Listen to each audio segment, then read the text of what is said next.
Good morning. It is Monday, May the 10th, and this is The Drill. Welcome to all the butchers, bakers, and candlestick makers out there. I'm Ron, your host, and the only true conservative in the United States today. So today, I'm going to be reading from the Daily Declarations for Spiritual Warfare, and then we will do the Pledge of Allegiance, then on to another segment from the book, that very excellent book that I had started last week, and that is Live Not by Lies. It is absolutely outstanding, and the more I read of this, the more I'm impressed with it. And it is an excellent book to get. I have it on Kindle. I recommend that you go on Kindle, download a sample of it, and start reading it yourself. So right now, though, we're going to do the Daily Declaration for Spiritual Warfare for May 10th. My power will cut off the assignment of Jezebel to corrupt the church. Remember my warning to the church of Thyatira, and do not allow yourself or your family to be like it. For I know your works, love, service, faith, and patience. But if you allow the evil assignment of Jezebel to corrupt you or my church in this present day, then I will also say to you, because you allowed the spirit of Jezebel to teach and seduce my children to commit sexual immorality or to worship idols and did not repent, then I will allow sickness and tribulation to enter your life. But if you will hold fast to what I have commanded you and overcome the evils of Jezebel until I return for you, then I will give you power over the wickedness in this world. Prayer declaration. Father, I rebuke all spirits of false teaching, false prophecy, idolatry, and perversion connected with Jezebel. I cut off the assignment of Jezebel against the ministers of God. I will love you wholly, serve you with all my works of hand, live faithfully according to the instructions of your word to me, and hold fast to you until you return. And amen. And again, that is the Daily Declaration for Spiritual Warfare. And now the Pledge of Allegiance.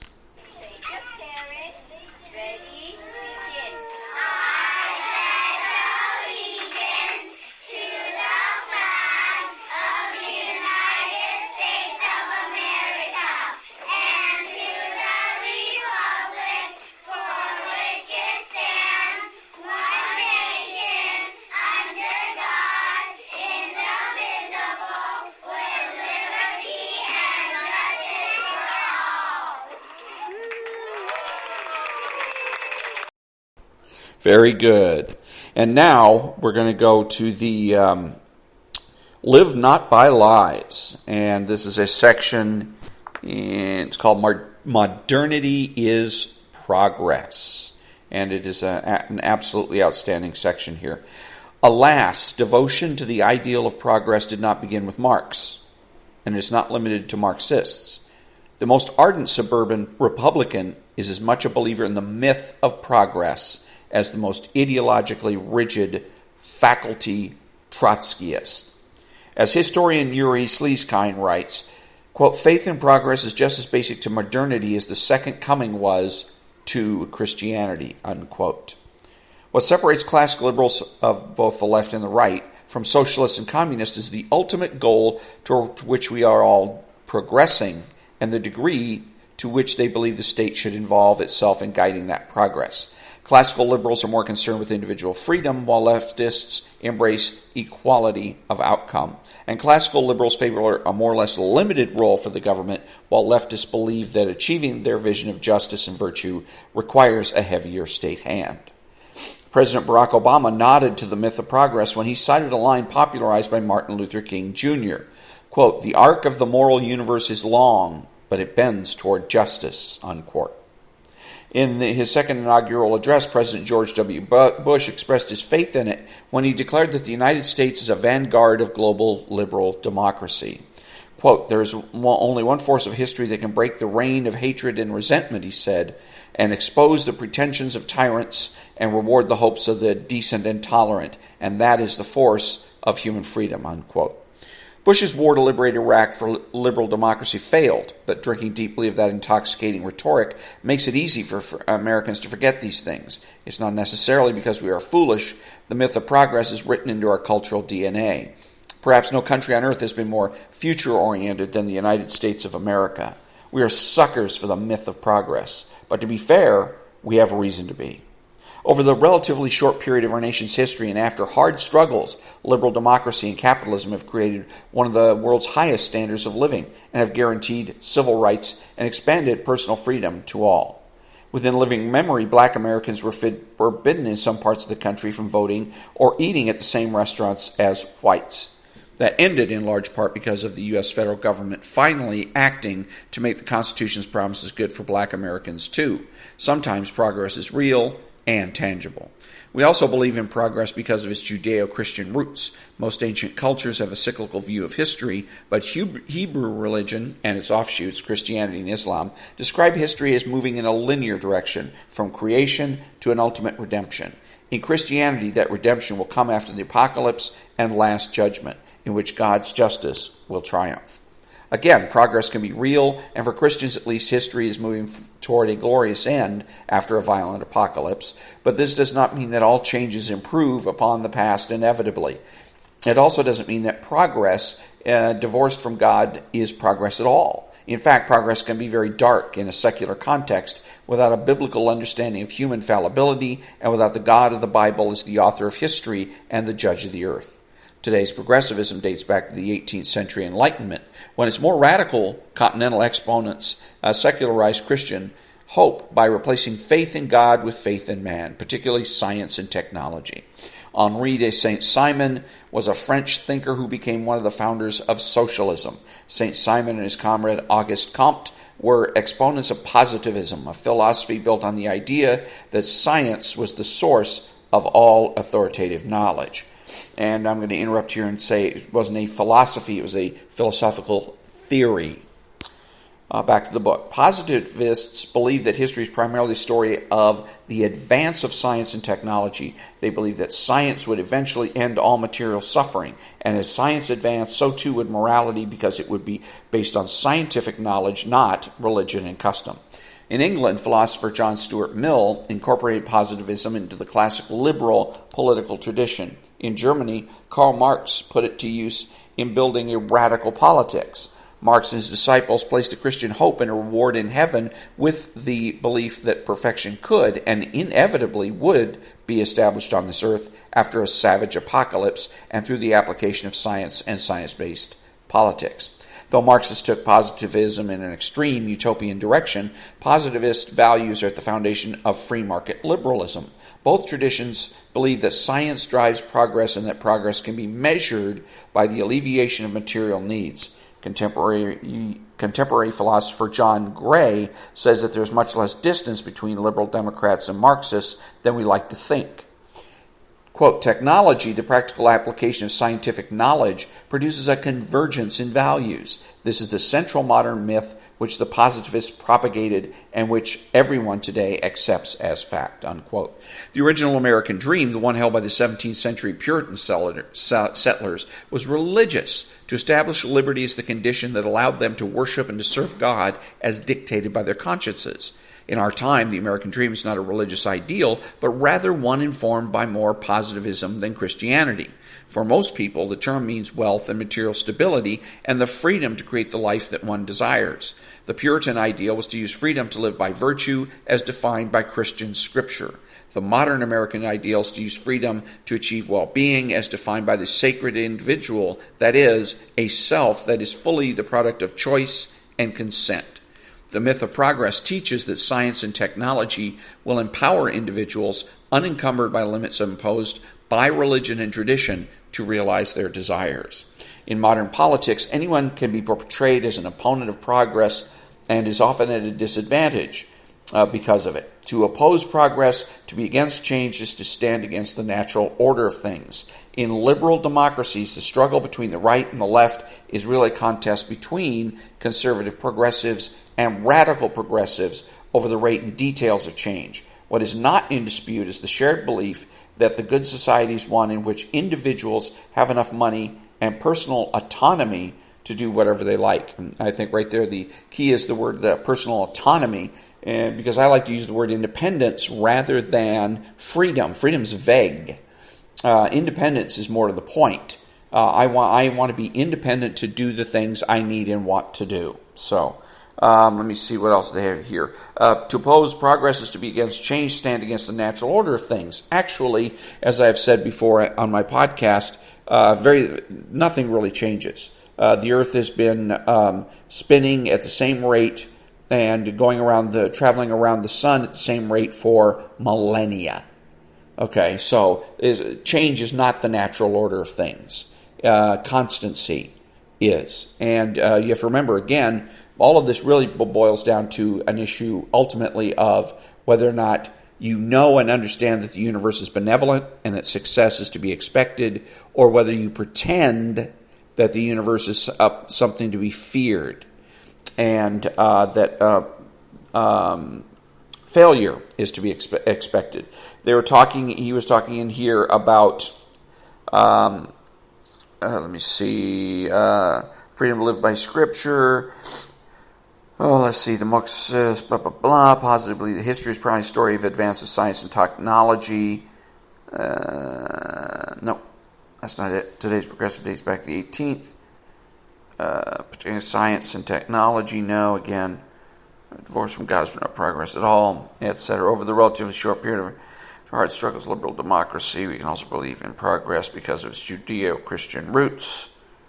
I can't find it right now. But anyways, that's one of the other things is not, if we look at things as being, that we're all in looking for change, and it's just a question, the difference is the rate of change, then it really isn't much difference between capitalism and communism. And if that's the case, then why bother to resist at all? Why bother to fight? We may as well just go ahead, give in to the forces of communism and pack our bags and move to Venezuela, as I like to say. But I'm not going to do that, and I don't think any right-thinking person should do that because, the way it is that we make the presumption for the status quo. And why? Because of all the evidence around us, because the evidence of our senses and the use of our mind. We get up in the morning and that the sun comes up at the same time every day. The seasons roll around the same time every year. And so the only time that we are going to make changes is when there's an obviously good reason to make changes. And then when we make changes, we change only that which needs to be changed. We don't need a revolution in order to make most of our changes.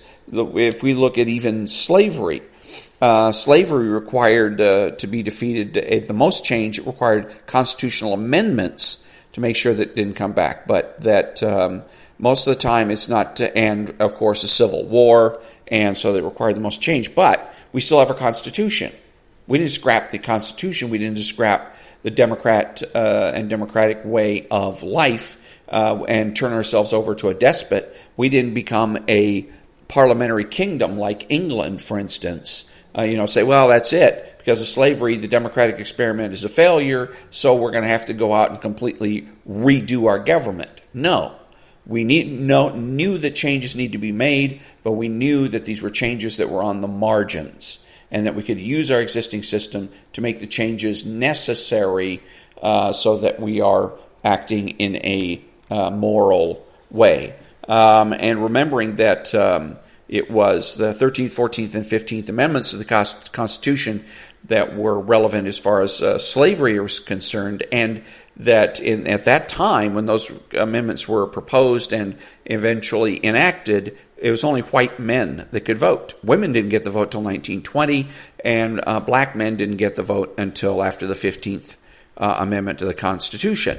So it was white men, overwhelming majority, 75% of white men in this country in 1865, in the 1860s, let's put it that way, in 1870s, that voted to give, first of all, to abolish slavery, second of all, to give, make sure that, and abolish slavery by making sure that all black people became citizens, and then making sure that eventually that black men got the vote. But white men did that.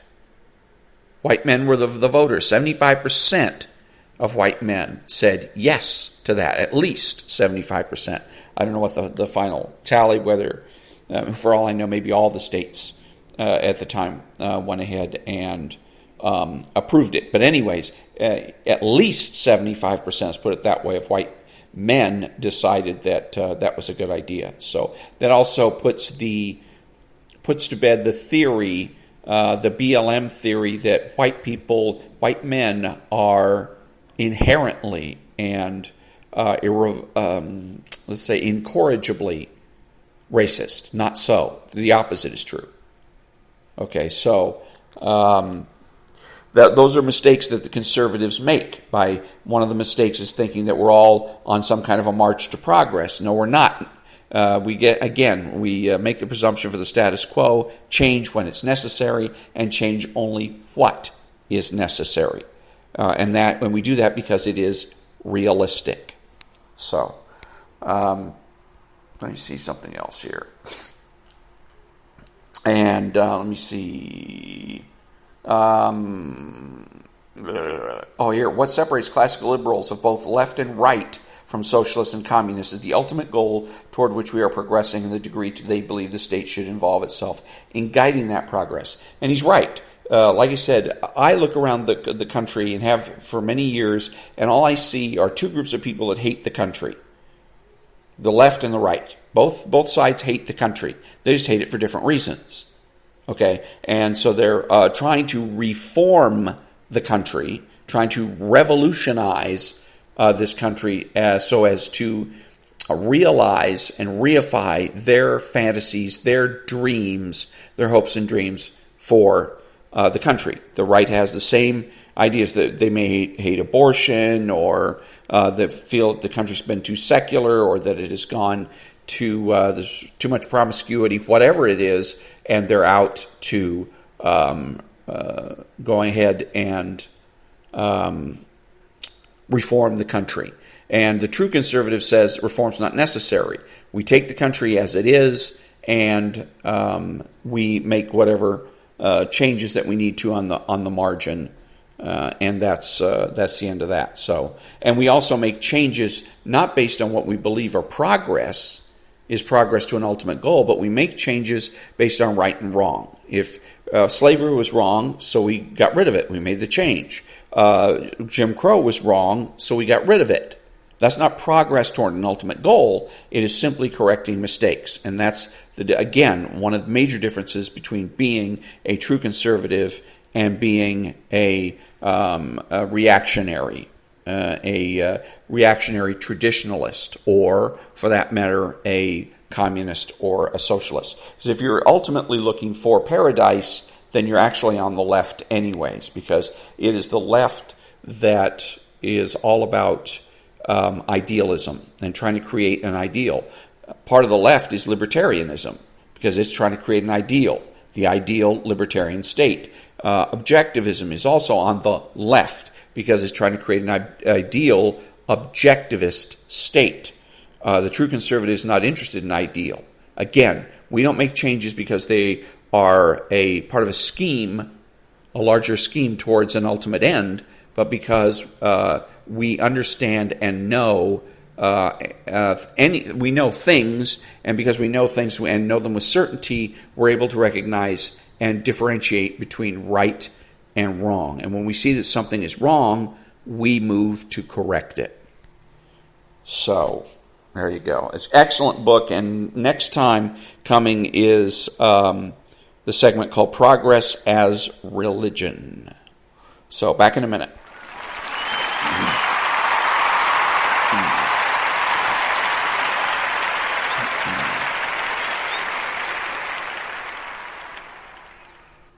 Thank you. So, a couple of things. I have an account on Twitter,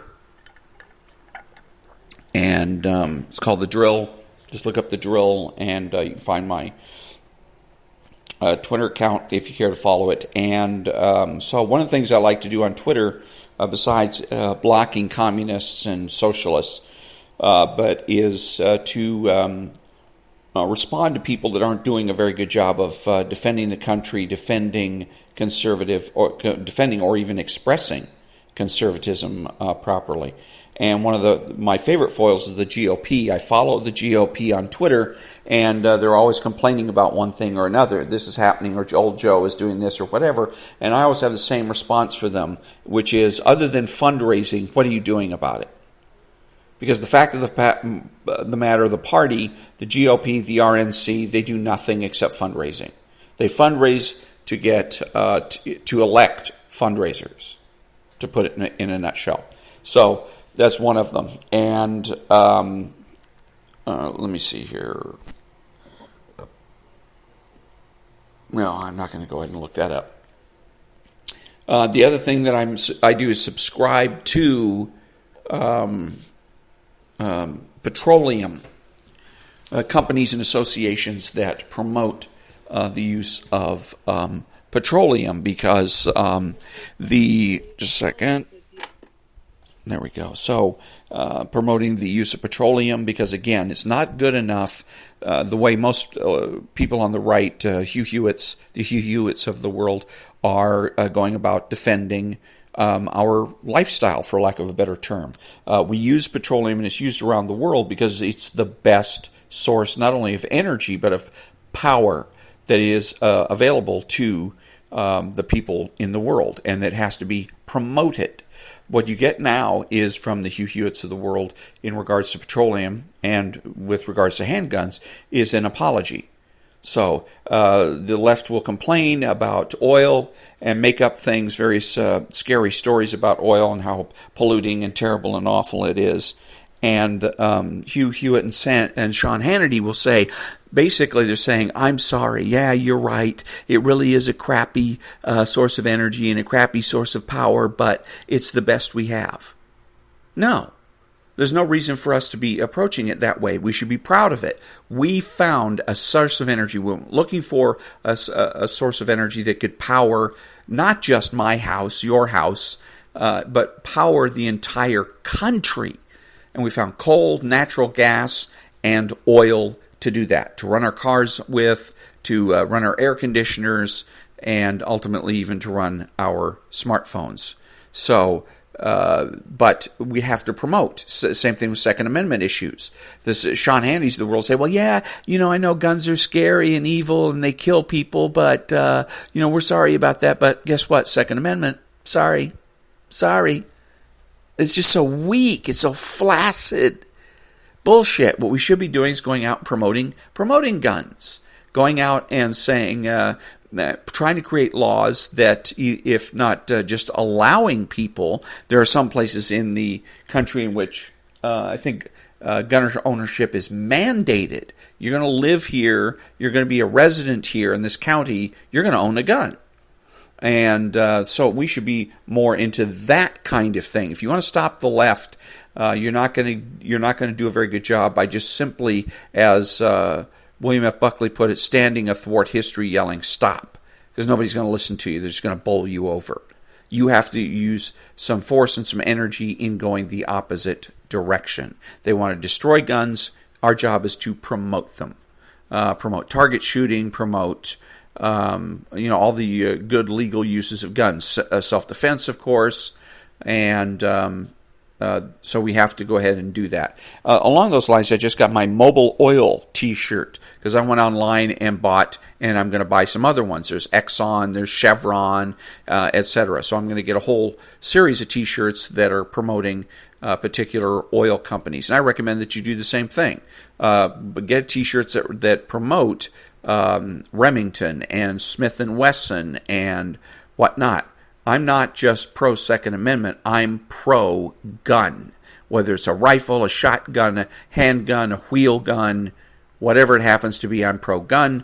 And because we'll get rid of guns, by the way, someday when they become obsolete. It's the same thing with nuclear, biological, and chemical weapons. We'll get rid of them someday when they become obsolete, when we find something better that is more accurate, cheaper and easier to use, but just as effective.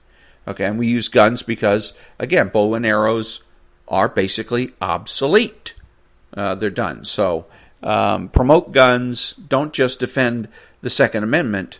Defend and promote handguns and shotguns and all that. one of the good ways to do that, get a T-shirt that advertises Beretta or Smith & Wesson or Colt or whatever, so that people understand and know exactly who you are and what you're about. NRA, it's kind of weak. This is more of a cultural thing. Getting more people to want to own weapons is what's going to do the trick.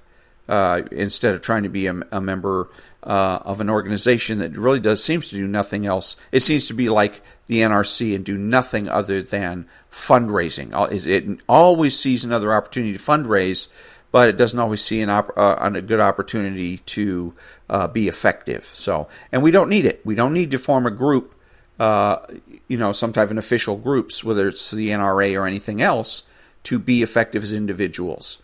Everybody that is pro-gun puts that on display and votes that way, then we will win. Not only once or twice, we will win always, and we will put the communists and socialists to bed. So, back in a minute.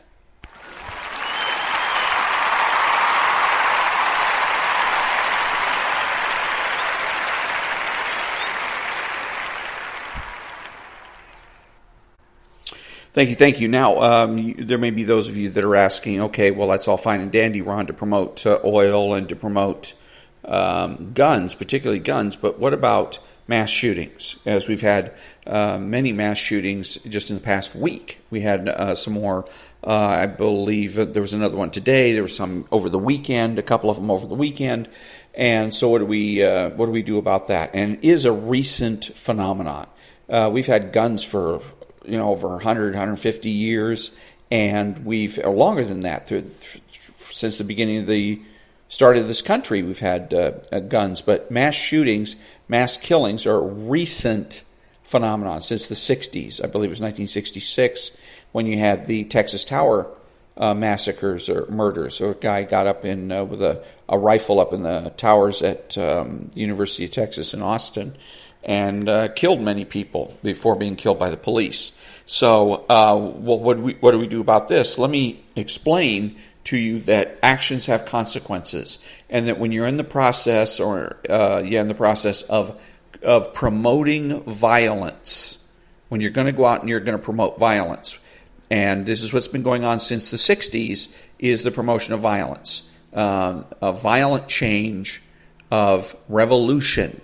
All the people that are promoting revolution, directly or indirectly, are the ones that are at fault in that they're supporting the idea of solving your problems with violent methods or means. And furthermore, that all these people that are out doing mass killings, I'm sure, are seeing themselves as revolutionaries. That they're going to go out and they're going to start the revolution. They're not going to sit around and wait for it. They're going to be an instigator and very much a martyr to that revolution, because they all either end up committing suicide, getting shot by the police, or in rare cases they're arrested and put in prison for the rest of their life. Timothy McVeigh, right-wing, insurgent or whatever nickname they want to give him. The bottom line is he thought of himself as a revolutionary. Who is promoting revolution? The left. The left in this country has been the one pushing revolution. It was Marxism pushes revolution directly. They expect the left to arm themselves and take direct action. That's what you see, sort of, people in Portland doing, pretending to do, because they're not really committed to this, but they like to pretend they are. And post-Marxism, which says basically what they're trying to do is start a revolution by getting the conservatives to start the revolution. That their theory is that if you can terrify the right enough, then the right will eventually overreact, run into the street with guns and weapons and whatnot, start shooting the place up, and kick off the revolution that way. But either way, they're promoting violence. And so you hold accountable the people that position themselves as leaders and change agents And one of the best people, one of the lightning rods for this is Maxine Waters. So every time I hear about it, I get on Twitter and I send a message that says that, again, I demand Maxine Waters be removed from office. Last time I went ahead and demanded that Maxine Waters and Nancy Pelosi be removed from office. They either leave of their own accord or be forced out of office. I make sure everybody knows it's their fault. They're the ones that are promoting violence. And it is because of their promotions of violence that we end up having mass shootings. People that think of themselves as some sort of revolutionary and that they're going to create some sort of revolutionary change. And that's something that you can do as well. When you see about mass shootings, don't hesitate to put out a tweet like that, or put something on Instagram. Blame the people that deserve the blame. Maxine Waters talks about violence. She talks around it. She doesn't want to come directly and say, go kill somebody, but there's no doubt what she means. When Trump was the president, she was doing this constantly, and she's doing it again, talking about the verdict. If the verdict in the such and such trial doesn't come out the way we want to, then we need to get confrontational, which is just simply a dog whistle for we need to get violent and take direct and violent action. No, that's not her job. That's not what she's supposed to be doing. Yes, we have free speech, but we don't have the right to advocate riots, to advocate violence, to advocate revolution, the violent overthrow of the government. We have no right to do that. If we end up doing that, then we get prosecuted for it. So those are the people that should be taking the blame. So when you hear about a mass shooting, don't cower, don't worry about this. You're going to have to come out and defend the Second Amendment and defend guns. And because if you're always on the defensive, you're going to give away certain things. You're going to compromise. Okay, we'll go ahead and go for common sense gun reform. Here's a better idea. Common sense reform of freedom of speech. How about common sense reform of politicians? Common sense Maxine Waters reform. How about that? And the common sense reform for Maxine Waters is removal from office. Get out. Stay out. The same thing with Nancy Pelosi. Get out. Stay out. All the AOC and anybody else that's advocating the violent overthrow of the government or violence as a way of solving your primary way of solving your problems, get out. Now, I just realized, and I want to address the issue where I have advocated violence. But what I'm suggesting is as a last resort, where I've told people lock and load. There's a time to lock and load, because there is a time to use violence. Okay, like there's a time and a place for everything. But to advocate it as a primary response, a primary resolution to problems is wrong. When I'm talking about locking and loading, I'm talking about extreme circumstances. People used to ask Rush Limbaugh, he'd say, don't panic. That's what it was. People call up now in a panic in a Twitter, what am I going to do? Well, it's awful, horrible things are coming out, are happening. No, he says, don't panic. I'll tell you when to panic. And he never did. But I'm telling you when to panic, and that is when our government decides that we no longer have a secret ballot. They either announce it or they do it on the sly or whatever, and they're going to get rid of the secret ballot. That's number one. Lock and load. All there is to it. Venezuela is where it is today because they lost the secret ballot. Who you voted for was made known to the government that could then reward or punish you as it saw fit. Okay, that's the way we go from being a democracy to despotism, right there. Lock and load. No doubt about it. The other one is that there is a possibility that the left is going to try to postpone or suspend elections. Okay, that's another one where you see in despotic regimes is if they think things are unstable, well, we're going to have to postpone the election. We're going to have to suspend it or suspend it indefinitely. That's another step, a big step towards despotism. If there's no voting going on, well, what are you left with? Despotism. Okay, so again, you have those two things happening, lock and load. Okay, and again, everybody in this country needs to own a weapon, needs to own a gun, or two, or three. Not necessarily because you're going to go out target shooting, not necessarily because you're worried about burglars, but because you're worried about the left wing in this country, the left wing people in government that may decide that they want to take away our liberties and take away our independence and do it by force. And we have an obligation to stand up against that and use deadly force as a retaliatory or response. We have a duty to do that, to stop them and try to prevent that from happening. So, again, the difference between me and Maxine Waters sees violence as the first step. If somebody pisses you off, punch them in the nose, or shoot them, or stab them, or something of that nature. No. I say it's a last resort. If the government tries to take away your liberties, take away your independence, that's when you lock and load. Back in a minute.